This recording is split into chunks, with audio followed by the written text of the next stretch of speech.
11, 12 వచనాలు.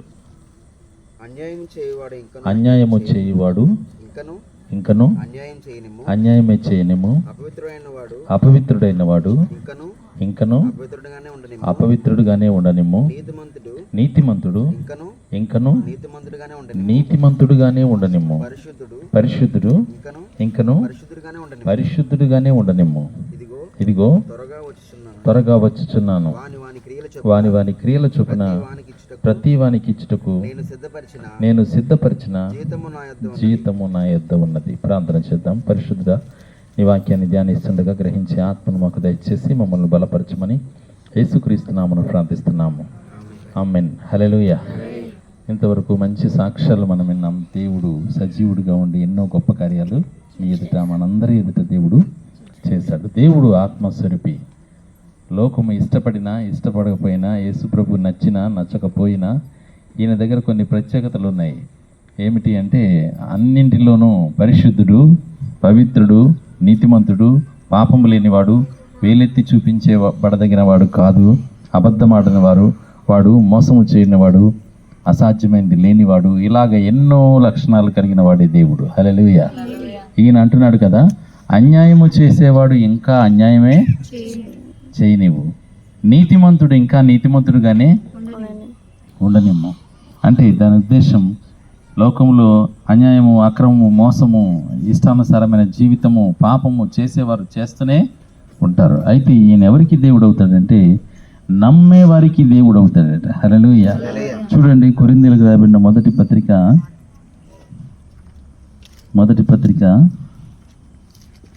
మొదటి అధ్యాయము 18వ వచనం. సిలువని గూర్చిన వార్త నశించుచున్న వారికి వెర్రితనము, రక్షించబడుచున్న వారికి ఇది దేవుని యొక్క శక్తి. అన్యాయం చేసే వాళ్ళు ఇంకా ఎవరిని బలవంతం చేయట్లేదు. ప్రతి మనిషి కోసం దేవుడు చెప్తున్నాడు, నువ్వు చేస్తున్న పనుల్లో మంచి, చెడు, పాపము, పవిత్రమైనది అనేది 2 భాగాలు ఉన్నాయి. నువ్వు మంచి చేస్తే, నువ్వు పాపాన్ని విడిచిపెట్టి పరిశుద్ధంగా మారితే స్వర్గంలో ఉంటావు నాతో పాటు యుగయుగాలు, తరతరాలు. లేదు, పాపము చేస్తూ పాపములోనే బ్రతుకుతూ ఇదే బాగుంది అని అనుకుంటే నువ్వు నరకంలో ఉంటావని బైబిల్ చాలా స్పష్టంగా చెబుతుంది. ఈ మాట ప్రతి ఒక్కరికి అందుతుందట భూమి మీద సమాచారం. విని నిర్లక్ష్యం చేసిన వాళ్ళే ఉంటారట, కానీ విని దేవుని నమ్మే వారికి ఇది దేవుని శక్తిగా మారుతుందట. హల్లెలూయా. నువ్వు నమ్మకపోతే నీ జీవితంలో దేవుడు ఏ మార్పును చేయడు కూడా. ఆయన ఎవరిని బలవంత పెట్టేవాడు కాదు. దేవుడయ్యుండి కూడా బలవంత పెట్టేవాడు కాదు. దేవుడయ్యుండి నీ అనుమతితోనే నీ హృదయాన్ని, నీ ప్రవర్తనను బాగు చేసేవాడు. ఆయన అంటున్నాడు, చివరి పుస్తకం చివరి భాగం చివరి పేజీలో ఆ మాట అంటున్నాడు, అన్యాయము చేసేవాడు ఇంకా అన్యాయమే చేయని. ఎవరికి నేను శక్తిగా ఉంటానంటే, నమ్మేవారికి, నా యందు విశ్వాసము ఉంచేవారికి. నేను దేవుడినని, నేను పరిశుద్ధుడినని, నా దగ్గర పాపానికి స్థానము లేదని, పాపము చేసేవారు నా రాజ్యంలో ఉండరని, పాపము చేసేవారికి నేను తీర్పు తీరుస్తానని నేను ముందుగా చెప్తున్నాను అంటాడు దేవుడు. ఆయన త్వరగా వస్తున్నాడట. ఇక్కడ ఏమంటున్నాడు ఆయన? నేను త్వరగా వచ్చుచున్నాను. ప్రతి వానికి వాని పనుల చొప్పున, వాని క్రియల చొప్పున, వాడు మంచివి చేసినా చెడ్డవి చేసినా ప్రతి వాడు చేసిన పనిని బట్టి నేను తీర్పు తీరుస్తాను. మనుషులు అనుకుంటున్నాడు నేను మనుషులకు దొరకనులే అనుకుంటున్నాడు, కానీ దేవునికి దొరకని వాడు లేడట. ఆయన పేరేంటట? మృతులకు సజీవులకు కూడా తీర్పు తీర్చే దేవుడట. హల్లెలూయా.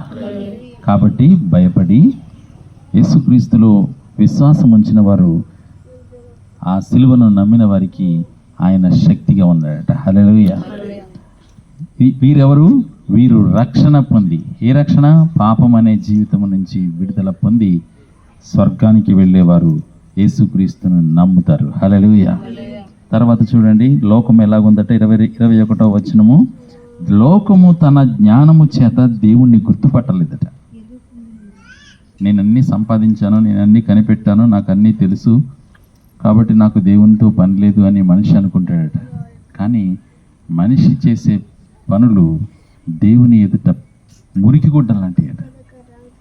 దేవుని మాటలు వింటే నీవు చేస్తున్న పనుల్లో తప్పేమిటి, రైట్ ఏమిటి, నిజమేమిటి, పవిత్రమైనది ఏంటి, అపవిత్రమైనది ఏమిటి అనేది పరిశుద్ధ గ్రంథం వివరిస్తుంది. హల్లెలూయా. ఈ లోకం ఏమనుకుంటుందని నాకు జ్ఞానం ఉందనుకుంటుంది. ఆ జ్ఞానం ఎంతవరకు సరిపోతుంది? సూర్యుడిని ఒక నిమిషం ఆపగలరా? లేదు. చంద్రుడిని ఒక 2 నిమిషాలు ఆపగలరా? ఆపలేదు. ఎందుకు ఆపలేదు? వీళ్ళ చేతుల్లో లేదు. మరి ఎవరు చెప్పారు వారికి రోజుకి కరెక్ట్గా నువ్వు అదే టైంకి రావాలి అని? భూమి తన చుట్టూ తాను ఎలా తిరుగుతుంది, రాత్రి పగళ్ళు ఎలా కలుగుతున్నాయి? ఇందులో ఒక నిమిషాన్ని, ఒక 10 నిమిషాలను, ఒక పావు గంటని మనిషి మార్చగలడా? మార్చలేడు. కానీ ఏమనుకుంటాడట? నేను జ్ఞానిని అనుకుంటాడట మనిషి. నాకు చాలా తెలుసు అనుకుంటాడట. నాకు అన్నీ వచ్చి అనుకుంటాడట. కానీ ఈ భూమి సరిహద్దులు దాటిన తర్వాత ఇక్కడ కూడా కొన్ని పనులు మాత్రమే చేయగలడు. ఈ ఎర్రవరం గ్రామం కూడా ఎన్నో తరాలని చూసింది. కానీ ఆ మనుషుల్లో ఎవరైతే యేసుక్రీస్తునందు నమ్మకం ఉంచి పాపం విడిచిపెడతారో, పాపమునకు క్షమాపణ పొందుతారు, యేసు ప్రభు నీ కోసం బలి అయ్యాడు కనుక నువ్వు మరలా పాపము చెడుతనము చేయకూడదు అని దేవునితో నిబంధన చేసుకుంటారో వారు దేవునితో పాటు ఉంటారట. హల్లెలూయా. వారి ఆత్మలు దేవునితో పాటు ఉంటాయట. ఈయన అంటున్నాడు చూడండి, లోకము తన జ్ఞానము చేత దేవుణ్ణి తెలుసుకోలేకపోయినందున సువార్త ప్రకటనను వెర్రితనము చేత నమ్మువారిని రక్షించుట దేవుని దయాపూర్వక సంకల్పమైంది. హల్లెలూయా. ఏంటి 2000 సంవత్సరాల క్రితం నీ పాపాల కోసం దేవుడు చనిపోయాడా? వెర్రితనం.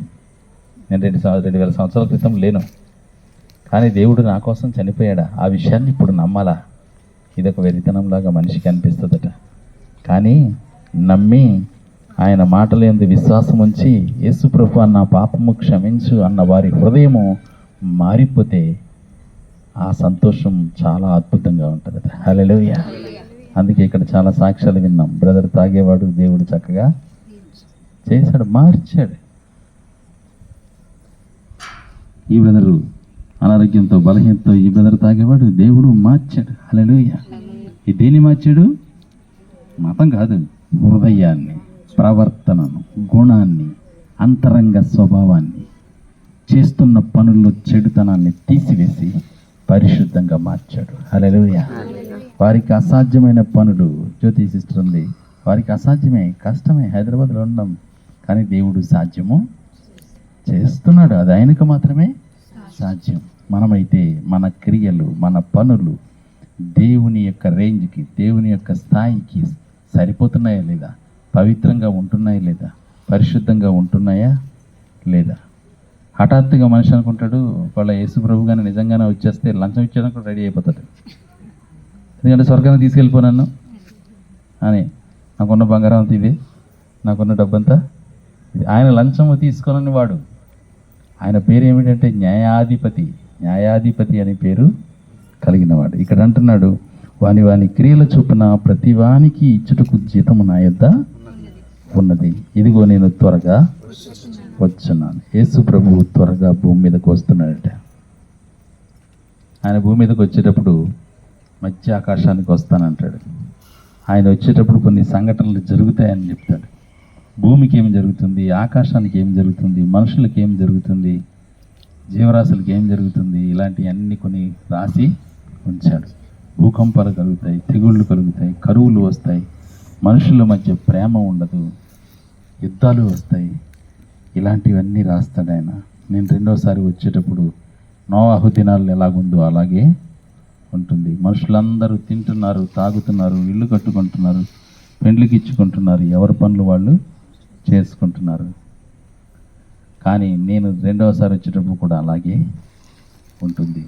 అయితే దేవుడు ఒక మాట చెప్తాడు, దేవుడు నీకు అనుగ్రహించిన జీవకిరీటాన్ని నువ్వు కాపాడుకో. దేవుని నమ్మి దేవుని విషయంలో నీవు హృదయాన్ని మార్చుకొని చెడుతనాన్ని విసర్జించి పరిశుద్ధంగా మారి నాకు ప్రార్థనలు చెయ్యి. నేను నిన్ను దీవిస్తాను, నిన్ను ఆశీర్వదిస్తాను. హల్లెలూయా. నువ్వు ఎక్కడికైనా వెళ్ళి కానీ పాపం విడిచిపెట్టు. నువ్వు ఏ గుడికైనా వెళ్ళి కానీ చెడుతనం విడిచిపెట్టు. ఏ చర్చికైనా వెళ్ళి కానీ చెడుతనం విడిచిపెట్టు. ఏ మందిరానికైనా వెళ్ళి కానీ చెడుతనం విడిచిపెట్టు. ఇక్కడే మనిషికి బాధ కలుగుతుంది. ఏంటది? యేసు ప్రభు దగ్గరకు వస్తే చెడుతనం విడిచిపెట్టాలంతే. అలా విడిచిపెడితేనే అర్థమవుతాడు, లేకపోతే అర్థము కాడు. యేసు బ్రదర్కి వచ్చిన వాళ్ళు పాపాన్ని ఒప్పుకుంటే క్షమిస్తాడు, విడిచిపెట్టడానికి శక్తిని ఇస్తాడు. హల్లెలూయా.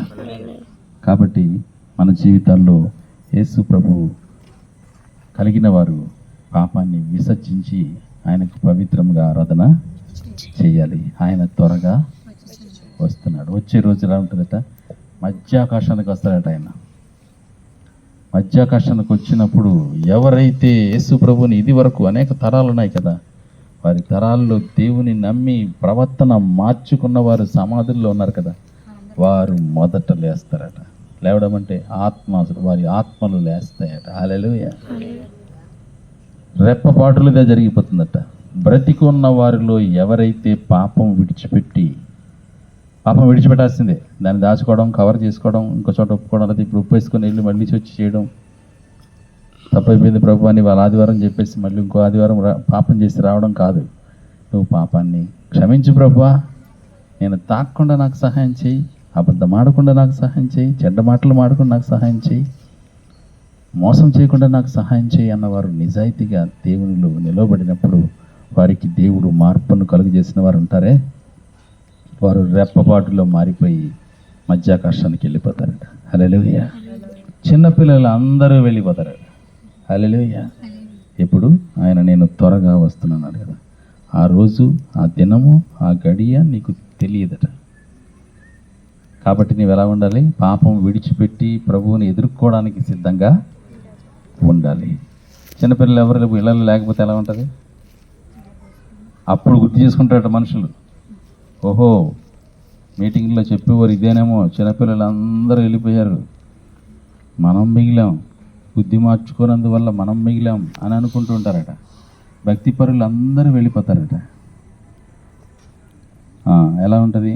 లారీ డ్రైవర్ మారుమనసు పొందినోడు ఉంటాడు, ఎవడో ఉండకపోయినోడు ఉంటాడు. బస్సు డ్రైవరు మారుమనసు పొందినోడు ఉంటాడు.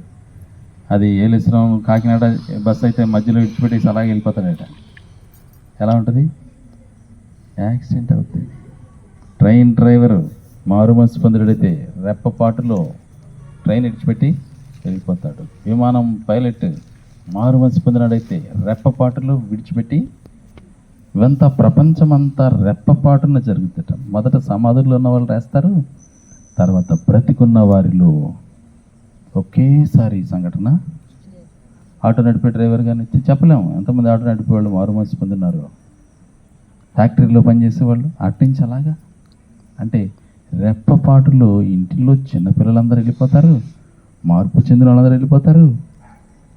ఇలాగా ఏ వాహనాన్ని పడితే ఆ వాహనాన్ని నడిపే వాళ్ళు విడిచిపెట్టి వెళ్ళిపోతే ప్రపంచవ్యాప్తంగా భయంకరమైన ప్రమాదాలు ఒక్క రోజులోనే, ఒక్క క్షణంలోనే జరుగుతాయి.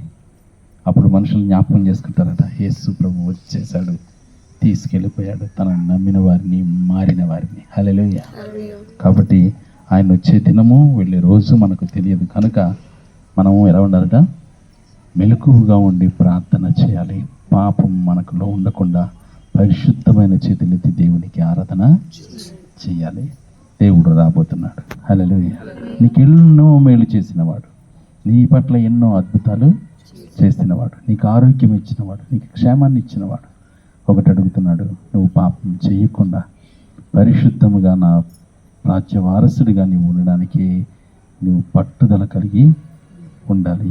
నీతిమంతుడిగా నేను ఎందుకు ఉంచానంటే, ఒకటి నా రాజ్యంలో ఉంచుకోవడానికి, రెండు నీతిమంతుని యొక్క ప్రార్థన బహుబలముగా ఉంటుంది. కాబట్టి భూమి మీద మనము పాపం విడిచిపెట్టి రక్షణ పొందాలి, పరిశుద్ధ ఆత్మచేత మనము నింపబడాలి.